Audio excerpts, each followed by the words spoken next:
Hi friend, इस video में हम बात करेंगे contempt of court. Contempt of court में हम बात करेंगे अवमान अधिनियम 1971 में दो प्रकार के अवमान बताए गए हैं, जो एक है सिविल अपमान और एक है आपराधिक अवमान। तो 1971 अवमान अधिनियम की धारा 2 ख और ग में यह बताए गए हैं। तो धारा 2 ख में सिविल अपमान के बारे में बताया गया है और धारा 2 ग में आपराधिक अवमान के बारे में बताया गया है। तो दोस्तों, सबसे पहले हम देखेंगे कि सिविल अवमान किसे कहते हैं।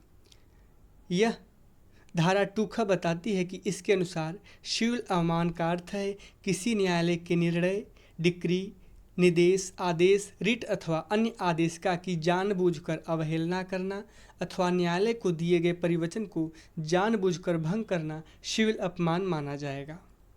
अब बात करेंगे आपराधिक अवमान की। आपराधिक अवमान किसे कहते हैं? तो आपराधिक अवमान की परिभाषा अवमान अधिनियम 1971 की धारा 2C में यानी 2 ग में दिया गया है। इसके अनुसार आपराधिक अवमान का अर्थ यह होता है कि ऐसा कोई प्रकाशन चाहे शब्दों द्वारा हो अथवा लिखित हो अथवा चिन्ह द्वारा हो अथवा किसी दृश्यमान निरूपण द्वारा हो अथवा किसी अन्य तरीके से हो, अन्य किसी ऐसे कार्य के किए जाने से है जो आगे बताया जाएगा।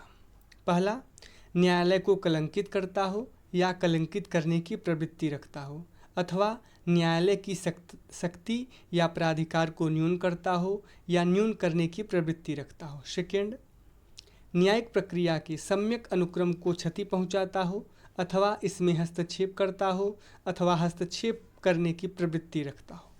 तीसरा, अन्य किसी तरीके से न्याय के प्रशासन में हस्तक्षेप करता हो अथवा बाधा उत्पन्न करता हो। ये रही आपकी परिभाषाएं। अब हम बात करेंगे कि सिविल अवमान और आपराधिक अवमान में क्या अंतर है।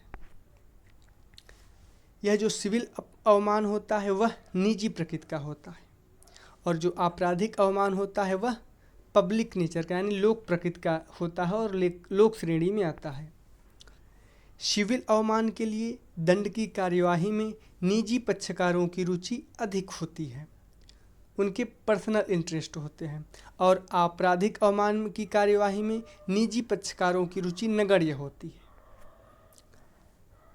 और सिविल अवमान में आदेश, डिक्री प्राइवेट पक्षकार के हित में पारित की जाती है और अगर इसका अपालन होता है तो इस अपालन से प्राइवेट क्षति होती है और वही आप उस क्षति से क्या होता है, आपराधिक अवमान होता है। कब? जब अपालन होता है किसका? आदेश, डिक्री का।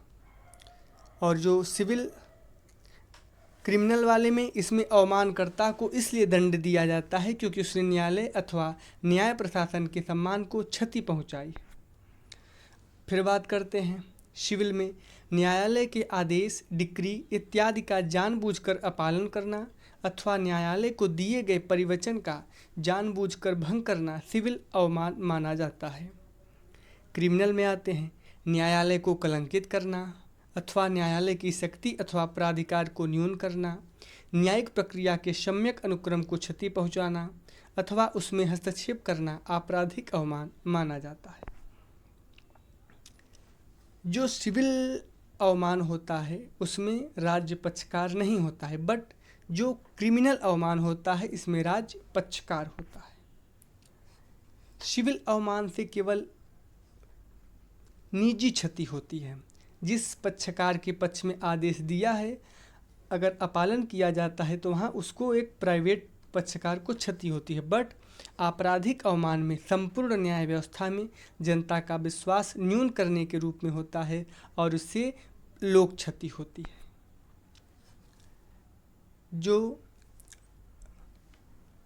आपराधिक अवमान होता है इसकी कार्यवाही वादकर्ता के अधिकारों को प्रवर्तित कराने के निमित्त की जाती है, अर्थात इसके लिए दंड वादकर्ता के अधिकारों को प्रवर्तित कराने के लिए दिया जाता है। इसकी कार्यवाही की प्रकृति निष्पादन की कार्यवाही के समान होती है। और जो आपराधिक अवमान होता है तो आपराधिक अवमान की दशा में दंड देने का प्रयोजन केवल आदेश को क्रियान्वित करना अथवा निष्पादित करना नहीं होता है, बल्कि न्यायालय और न्याय व्यवस्था में जनता का विश्वास बनाए रखना और न्याय की धारा में बाधा उत्पन्न करने वाले को दंडित करके संपूर्ण न्याय प्रशासन की सुरक्षा करना होता है। थैंक यू दोस्तों।